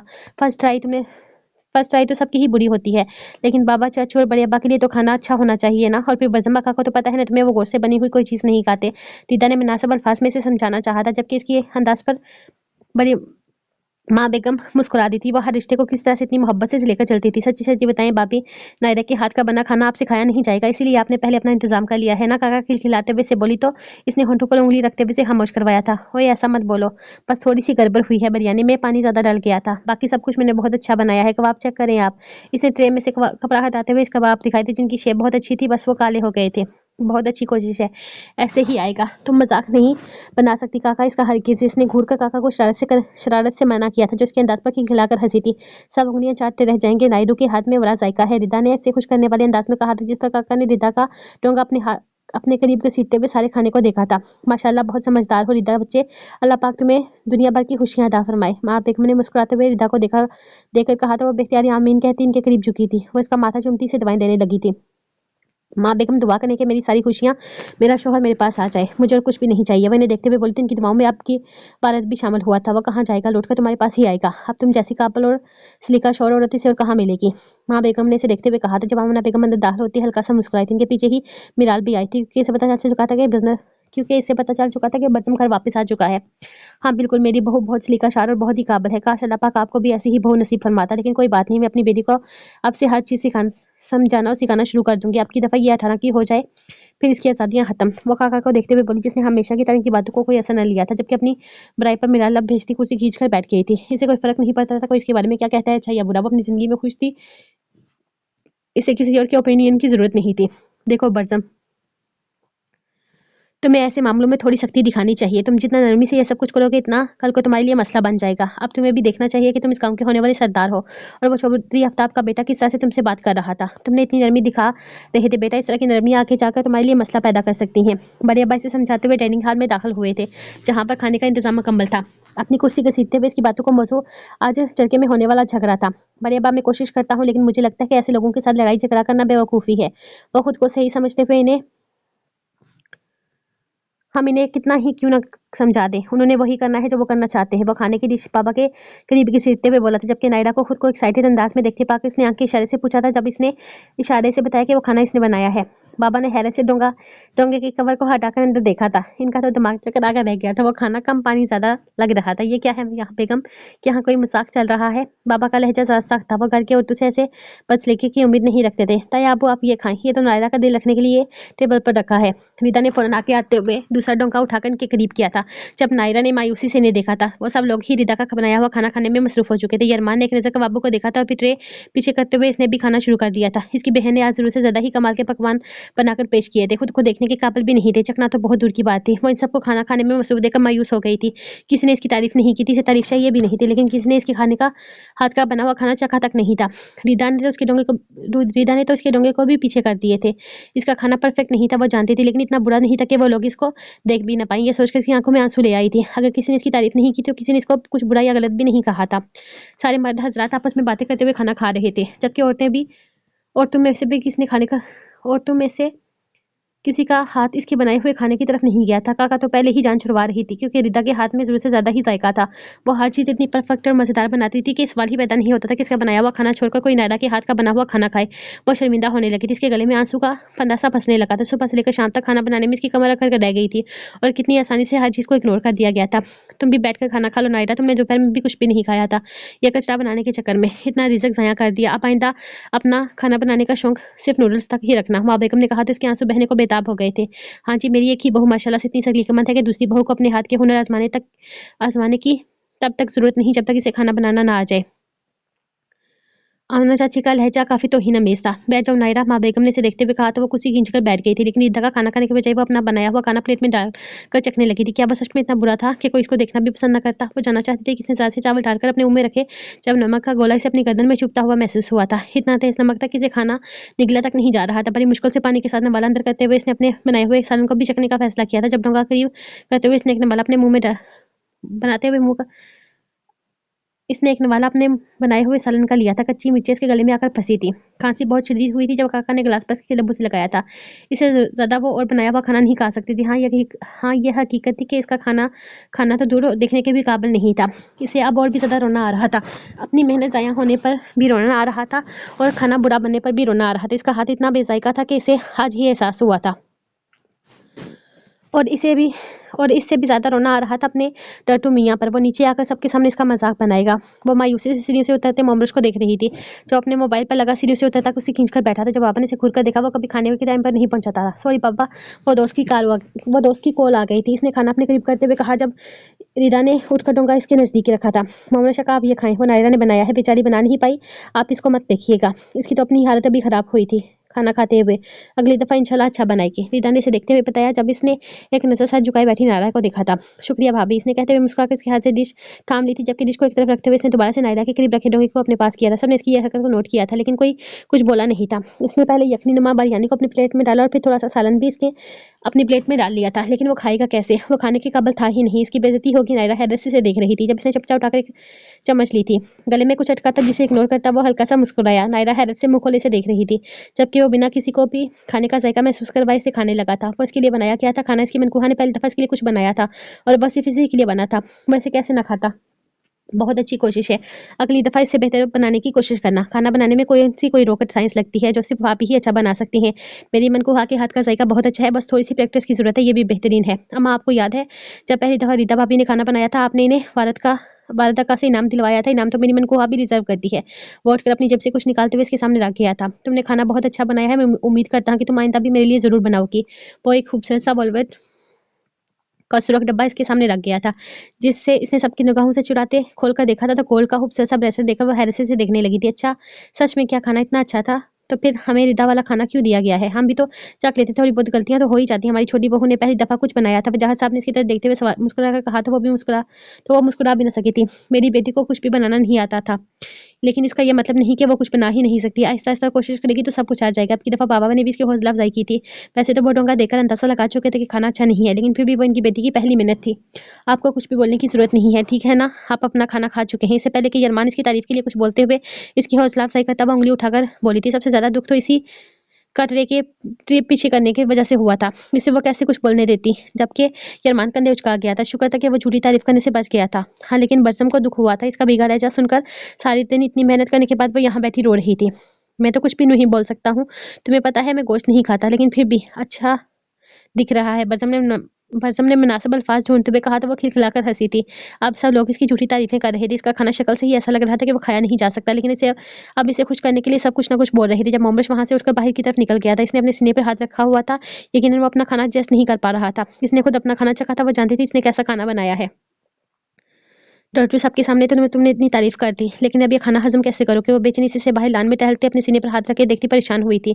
यहाँ क्या कर रही हो तुम नायरा? काका इसे हर तरफ ढूंढकर किचन में आई थी, जहाँ वो नींबू का जूस बना रही थी। वो मैं शिकंजी बना रही हूँ, उसको पीने से ना मैदा साफ हो जाता है। अगर बहुत ज़्यादा मिर्ची की वजह से स्टमिंग में जलन हो तो वो भी खत्म हो जाती है। वो इसे देखते हुए बोली थी, जबकि काका ने हैरत से इसकी बात सुनी थी। वो तो ठीक है, लेकिन तुम बना क्यों रही हो? मेरा मतलब है किसके मैदे में जलन हो रही है? वो हैरत से पूछने लगी थी। इसके हिसाब से तो सब लोग बिल्कुल ठीक थे, किसी के भी नहीं हो रही।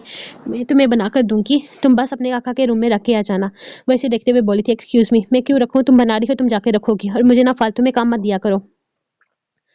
और जो सारा दिन हमने काम किया है सब खराब किया है। तुमसे कोई भी काम ठीक से होता ही नहीं है। अब ये गंदा सा जूस बनाकर तुम मुझे देकर बेचोगे, अक्का को लगेगा मैंने बनाया है। तुम्हारे साथ साथ मेरी भी बेइज्जती हो जाएगी। वो इनकार करते हुए बोली थी, मतलबी चुड़ैल डाइन में तुम्हारी कितनी मदद करती हो, तो मेरा एक छोटा सा काम नहीं कर सकती? जैसे कह रही हो वैसा करके आ जाओ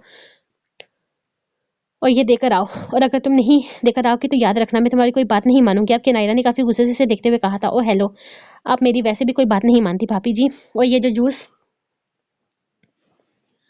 आप जिसके लिए बना रही है ना, आप ही इनको देकर आइएगा, मैंने नहीं देने जाना। आप जानो, आपका काम जाने। अब बता जाओ मुझे किसी चीज़ में ऐड किया और नाराज़गी कर लो मेरे साथ। वैसे भी मुझे तुम्हारा कोई फ़ायदा नहीं है। वो कंधे उचकाकर बाहर भाग गई थी। इसका भाई इस लड़की से बात करने के बहाने ढूंढता है और वो जूस बनाकर इसके हाथों भेज रही थी कमरे में। अब इतनी सी तो काका थी नहीं कि इसकी बात मान जाती, जबकि इसकी यार गद्दार को सूली पर लटकाने की ख्वाहिश पर नायरा ने सिर्फ मुठियां बेचते हुए सुबह से वक्त का इंतजार किया था। तुमसे सारे बदले में तुम्हारी ननद बनकर लूंगी, फिर पता चलेगा तुम्हें कि नायरा किस बला का नाम है। वो खुद ही जूस लेकर ऊपर की तरफ कदम बढ़ाते हुए सोच रही थी। आधी रात को मोमोज के कमरे में जाना बिल्कुल भी ठीक नहीं था।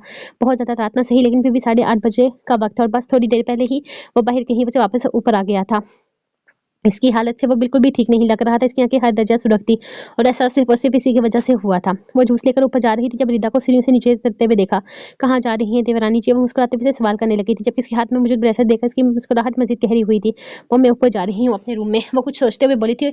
इस वक्त वो मोमरेश के कमरे में जा रही है। ये बात अगर वो रिदा को बता देती तो डर था कि कहीं रिदा किसी बड़े के कानों तक ये बात ना निकाल दे। अच्छा ठीक है, तुम अपने कमरे में जा रही हो, मुझे लगा कि कहीं तुम मोमरेश के कमरे में तो नहीं जा रही। वो चेहरे पर मुस्कुराहट लिए बोली थी, नहीं तो मैं वहाँ क्यों जाऊँगी? मैं अपने रूम में जा रही हूँ। वो कुछ घबराकर बोली थी, अच्छा बहुत अच्छी बात है। जाने की ज़रूरत नहीं है, रात बहुत हो गई है और ये ब्रेसलेट उतार दो। वो बड़े प्यार से इसका गाल थपथपाते हुए बोली जबकि वो हैरत से देखने लगी थी। ये ब्रेसलेट तो सबके सामने इसके शौहर ने इसे दिया था, फिर वो उतार क्यों देती? आपने भी तो 12 टका वाली अंगूठी पहनी हुई है ना? आपको आपकी पहली रसोई पर मिली थी, तो आपने कभी नहीं उतारी, मैं क्यों उतारूँ? वो हैरत से इसे देखते हुए सवाल करने लगी थी। यकीनन इसका मना करना इसे पसंद नहीं आया था। ये ब्रेसलेट इसे हद से ज़्यादा अच्छा लगा था। ऐसा नहीं था कि मोमोश ने पहली दफ़ा इसे कोई चीज़ तोहफ़े में दी थी। वो इसे तोहफ़ा देता ही रहता था, लेकिन इससे पहले वो छुपकर इसे तोहफ़ा देता था। लेकिन पहली दफ़ा वो सबके सामने इसके लिए कुछ लेकर आया था। फ़र्क है बच्चे, मैं वालिद की बीवी हूँ, तुम मोमोश की आका की मनगुवा हो। ये सफ़र तय करने में अभी थोड़ा वक़्त बाकी है और फिर हर कोई तुम्हारे हाथ में ये ब्रेसलेट देखेगा तो तुम शर्मिंदा होगी। आखिर तुम्हारी अपनी मर्ज़ी है। मेरा काम था तुम्हें जेठानी होने के नाते मशवरा देना, मैंने दे दिया। वो मुस्कुराकर कहती नीचे चली गई थी, जबकि नायरा ने फ़ौरन अपने बाजू से ब्रेसलेट खोलकर अपनी स्वेटर की पॉकेट में डाल दिया था। वो बिल्कुल ठीक कह रही थी, इसे यूँ ब्रेसलेट पहनकर नहीं रखना चाहिए था। ये वो ब्रेसलेट सबके सामने इसे मोमबरश ने दिया था, अगर कोई देख लेता तो न जाने क्या सोचता। फिलहाल ये मुनासिब नहीं था कि वो उस तोहफे को इस तरह सबके सामने इस्तेमाल करे। आ जाओ डार्लिंग, हमारा घर आ गया। वारिद मुस्कुराकर गाड़ी का दरवाज़ा खोलता अपना हाथ इसके सामने फैला चुका था, जबकि ज़ीनत ने आहिस्ता से इसके हाथ में अपना हाथ देते बाहर कदम रखे थे। इसके सामने एक बहुत खूबसूरत घर था, जो बहुत बड़ा ना था तो बहुत छोटा भी नहीं था। यह घर मैंने खुद बनवाया है अपनी बीवी के लिए। मैं जल्द ही इसके पेपर बनवाकर घर तुम्हारे नाम कर दूँगा। क्योंकि मैं चाहता हूँ कि इस घर से तुम्हें कोई भी ना निकाल पाए, ना मेरे होते हुए ना मेरे बाद। ज़िंदगी का कोई भरोसा नहीं, मैं तुम्हें एक मजबूत छत फराहम करना चाहता हूँ। वो इसका हाथ हमें इसके गिद्ध अपना हिसार बनाता इसे आहिस्ता आहिस्ता इस घर के हदूद के अंदर लेकर आया था। घर बेहद हसीन था, ऐसा नहीं लग रहा था कि अभी इसका काम बाकी है, लेकिन कुछ वर्कर्स अभी तक काम कर रहे थे। घर की प्रॉपर पॉलिशिंग वगैरह हो रही थी, जबकि एक माली बाहर मौजूद गार्डन में नए पौधे लगा रहा था। गार्डन की अलग ही खूबसूरती थी। इसने आगे आगे कदम रखते हुए अंदाजा लगा लिया था कि भारत को एक खुला माहौल पसंद था। दरख्त, पौधे वगैरह ये सब चीज़ें से अट्रैक्ट करती थी। घर में अनगिनत गमले और ज़मीन पर बनी लंबी-लंबी क्यारियाँ खूबसूरत सा रास्ता बना रही थी। यहाँ लगे हुए पौधों की तादाद बहुत ज़्यादा थी और सब कुछ भारत की पसंद का था, तो यकीन इसे पेड़-पौधे बहुत पसंद थे। ये झूला इसने हैरत से बाहर लगे झूले को देखा था, जो कि छोटे बच्चों के लिए था। यार वो ये जगह खाली थी तो मैंने यहाँ पे झूला रखवा दिया था। कल को हमारे बच्चे भी तो होंगे ना, और फिर मेरी बेटी एक झूला तो चाहिए ही होगा ना। वो मुस्कुराते हुए इसे बताने लगा था। इसे बेटी की ख्वाहिश थी, ये सुनकर वो थोड़ी हैरान हुई थी, क्योंकि इससे पहले इसने जब भी औलाद का ज़िक्र किया था, इसे यही बताया था कि इसके खानदान का वारिस आने वाला है, यानी कि इसके खानदान में बेटा पैदा होने वाला है। बेटी का ज़िक्र इस कदर मोहब्बत से इससे पहले इसने कभी नहीं किया था। बेटी बस इसे देखते हुए हैरत से पूछने लगी थी, हाँ, मेरी बेटी फ्यूचर में मैंने अपनी बेटी का नाम भी सोच के रखा है। बस एक दफ़ा वो दुनिया में आए, फिर देखना मैं अपनी बेटी से कितनी मोहब्बत करूँगा। आपका तो बेटा होने वाला है ना? वो खुद सोचते हुए बोली थी। एक दफ़ा फिर से रिदा का ज़िक्र इनके बीच में आ गया था। हाँ, तो वो तो हवेली का वारिस है, वो हवेली में रहेगा। मैं तो हमारे बच्चों की बात कर रहा हूँ, मेरा मतलब है हम दोनों के बच्चों की बात कर रहा हूँ। मुझे पहले बेटी चाहिए। मैं पहले बता रहा हूँ, अल्लाह से दिन-रात औलाद में बेटी माँगना, और अगर अल्लाह ने रिदा को बेटी दे दी तो वो इसकी बेटी से मोहब्बत देखते हुए बोली। तो वालिद के चेहरे पर अचानक ही गुस्सा छाने लगा था। अल्लाह ना करे इसे बेटी हो, इसे बेटा ही होना चाहिए। इसके लहजे में सख्ती थी, जबकि वालिद की सख्ती पर हैरत से इसे देखने लगी थी कि क्या मतलब है आपका? अगर इसने आपको बेटी दे दी तो क्या आपको खुशी नहीं होगी? इसकी बातें इससे समझ में नहीं आ रही थी। वो सीने से बेटी चाहता था, जबकि रिदा से औलाद में बेटा ही मिले, ऐसी ख्वाहिश क्यों? नहीं, मुझे बेटी नहीं चाहिए, रिदा का बेटा ही होगा, क्योंकि ममता का सौदा एक ही दफ़ा होता है, खोक बार-बार नहीं बेची जाती और मेरे ख़्याल में बहुत हो चुकी है। फ़िज़ूल बातें, हमें अंदर चलना चाहिए। वो इसके इर्द अपना हिसार बाँधता जैसे टॉपिक ख़त्म कर देना चाहता था। ज़ीनत हैरत से इसे देखकर रह गई थी। क्या मतलब थी इसकी बातों का? किसने बेची थी अपनी कोख? किसने किया था ममता का सौदा? वो रिदा के ज़िक्र पर इस तरह से चिढ़ क्यों जाता था? क्यों वो रिदा से इतनी नफ़रत करता था? वो समझ नहीं पा रही थी। आखिर रिदा इसकी बीवी थी, 2 साल से इसके निकाह में थी। वो इसके बच्चे की माँ बनने वाली थी, लेकिन इसके लहजे में रिदा के लिए इतनी नफ़रत क्यों थी? कुछ तो था जो छुपा हुआ था। इस नफ़रत के पीछे कोई तो राज था, जिससे वो अभी तक आशना ना थी। थोड़ी देर धूप में बैठकर वो बाहर आकर बैठी थी। शाबिर मर्दान खाने की तरफ था, इसलिए वो बिल्कुल बेखौफ थी और पिछले दिनों से जिस तरह वो प्यासे से ट्रीट कर रहा था, इसका डर कम करने में कामयाब हो चुका था। लेकिन कल रात जिस तरह से इसने इस पर शक किया था, इसे बहुत बुरा लगा था और वो हरगिज़ इससे बात नहीं करने वाली थी। अगर इसके किसी दोस्त ने इसे देख लिया था तो गलती इसकी थी। इसकी आंखें फोड़नी चाहिए थी, इसे क्यों डांटा गया था? चाहे कुछ भी क्यों ना हो जाए, अब वो शाबी से बात नहीं करने वाली थी। वो हर दफ़ा इसके साथ ज़्यादती करके माफ़ी नहीं मांग सकता था। पहले जो भी हुआ वो इसे भूल नहीं सकती थी। इसके बावजूद भी वो इस मोहब्बत को कबूल करते हुए इसके साथ रह रही थी। ना जाने क्यों इसने शाबिर की बात मान ली थी कि वो इसे नहीं छोड़ सकता। तो असी ने भी खुदा का पसंदीदा काम ना करने तो असी ने भी खुदा का नापसंदीदा काम ना करने का फैसला किया था। वो जानती थी ये माशरा एक तलाक याफ्ता औरत को किस तरह से देखता है। वो शाबिर को शायद कभी ज़िंदगी में माफ़ ना कर सके, लेकिन ये इसकी मजबूरी थी कि इसे इसके साथ ही रहना था। इसकी मजबूरी को अपने और इसकी इस मजबूरी को वो अब गलत नाम दे रहा था। वो हर दफ़ा इसे माफ़ नहीं कर सकती थी, हर दफ़ा इसकी बातों को इग्नोर नहीं कर सकती थी, हर दफ़ा वो इसकी तरफ से ज़्यादतियों का शिकार नहीं हो सकती थी। अगर इसे मोहब्बत थी तो मोहब्बत करे, वो कोई हक नहीं रखता था कि इसके किरदार को इस तरह से उछालने का। वो नहीं जानती थी कि शाबिर का गुस्सा किस बात को लेकर था, लेकिन इसे बुरा लगा था, इसे यूँ लगा था जैसे इसका शौहर इसके किरदार पर सवाल उठा रहा था। बेशक राज शाबीर ने इसे समझाने की कोशिश की थी कि वो इसके किरदार पर शक नहीं कर रहा था, बल्कि वो एक गलत इंसान की गलत नीयत पर शक कर रहा था। लेकिन इसका अंदाज समझाने वाला हरगिज़ नहीं था। शायद इसे समझाना नहीं आता था, या शायद इससे पहले इसने कभी किसी को अपनी छपाई पेश ही नहीं की थी। जो भी था, लेकिन इस दफ़ा शाबिर माफ़ी हरगिज़ डिज़र्व नहीं करता था। और रूहा के साथ फिर वह बैठी हुई थी जब रूहा ने वही फ़िल्म ढूँढ कर इसे लगा कर दी थी। लगता है तुम्हें ये हीरो ज़रूरत से ज़्यादा ही पसंद आ गया है, काफ़ी प्यारा है। वो इसके पास बैठी तबसरा करने लगी थी, तो इसने नाक सुकेरा था। बिल्कुल भी प्यारा नहीं है, वो तो मैं बस शाहसाई को सुनाने के लिए बोल रही थी। वो हंसते हुए बोली तो इसकी चालाकी पर रूहा ने हैरत से देखा था। वो बिल्कुल मासूम नहीं थी। वो इसके भाई का दिल जलाने के लिए इस एक्टर की खूबसूरती की तारीफ कर रही थी। अच्छा जी, तो ये तुम मेरे भाई को तंग करने के लिए कह रही थी? कितनी चालाक हो तुम। मेरे भाई को तंग करने के लिए तुमने झूठ बोला था। खैर, बहुत अच्छा किया तुमने। मेरे भाई का दिल जलाना मेरी ज़िंदगी की सबसे बड़ी ख्वाहिश है। तुम्हें पता है वो कभी किसी चीज़ से जलन महसूस नहीं करता। इसे किसी चीज़ से कोई फ़र्क नहीं पड़ता, लेकिन मैंने अंदाज़ा लगाया है कि तुम्हें लेकर वो ज़रूरत से ज़्यादा पॉसेसिव है। मैं सिर्फ़ तुम्हें लेकर इसे जला सकती हूँ, और ये काम मैं ज़रूर करूँगी। अगर तुम मेरी टीम मेंबर बन जाओगी तो हम इसे बहुत सारा सताएँगे। तुम्हारे साथ जो भी ज़ुल्म-सितम हुआ है सबका बदला हो जाएगा। रूहा ने इसे समझाते हुए कहा, जो जब वो खुद तलख़ी से मुस्कुराई थी। मेरे साथ हुए ज़ुल्म का मदावा इस तरह से नहीं हो सकता रूहा। मैंने जो भी तकलीफ़ सही है, शायद इसका मरहम नहीं है। जानती हो, मेरी अम्मी कहती थी मेरा शौहर एक अच्छा इंसान होगा। वो मुझे शहज़ादियों की तरह रखेगा, मेरी हर ख्वाहिश पूरी करेगा और मुझे इज़्ज़त देगा, एक मकाम देगा। लेकिन देखो मेरी किस्मत, मेरी ज़िंदगी में आने वाला शख्स मुझे बर्बाद करके रख गया। मुझे वो पहली रात नहीं भूलती जब इसने मुझे नोचा था। शायद वो ज़ख्म अब भी मेरे जिस्म पर मौजूद होंगे, जो शादी की पहली रात हमारे भाई ने मुझे दिए थे। तुम्हारे सामने ये बात करते हुए मुझे अजीब लग रहा है, तकलीफ़ भी महसूस हो रही है, लेकिन वो तकलीफ़ मैं किसी को दिखा नहीं सकती, किसी को बता नहीं सकती। इस रात इसने ज़ख्म मेरे जिस्म पर नहीं बल्कि मेरी रूह पर दिए थे, और ये ज़ख्म मेरी कब्र में मेरे साथ जाएँगे। इनका मदावा कभी नहीं हो सकता, कोई भी इनका मदावा नहीं कर सकता। शाहसाईं कितनी तकलीफ़ ही क्यों ना सह ले, एक औरत की बर्बादी की कीमत वो अदा नहीं कर सकते। कितनी आसानी से लोग कहते हैं कि भूल जाओ सब कुछ, अपनी ज़िंदगी में आगे बढ़ जाओ, लेकिन भूल जाना और आगे बढ़ना इतना आसान नहीं होता। मुझे अल्लाह से डर लगता है, मैं खुदा की नाफरमानी नहीं कर सकती।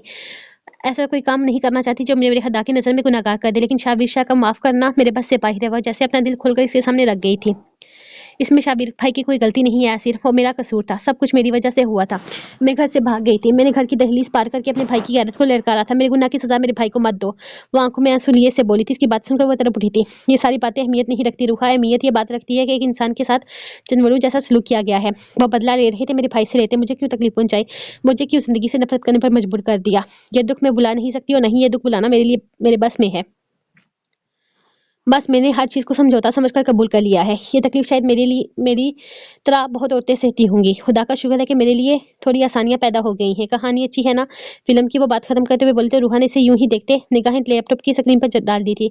तो वो कुछ ना बोल सकी। अपने भाई की हिमायत में कुछ ना कह सकी। वो इसे बता ही ना सकी कि इसके भाई ने ज़िंदगी में बहुत कुछ सहा है। वक़्त और हालात ने इसे संगदिल बना दिया था। हाँ, वो नहीं कह सकी थी क्योंकि इसकी कोई भी बात सिर के दुःख का दावा नहीं कर सकती थी।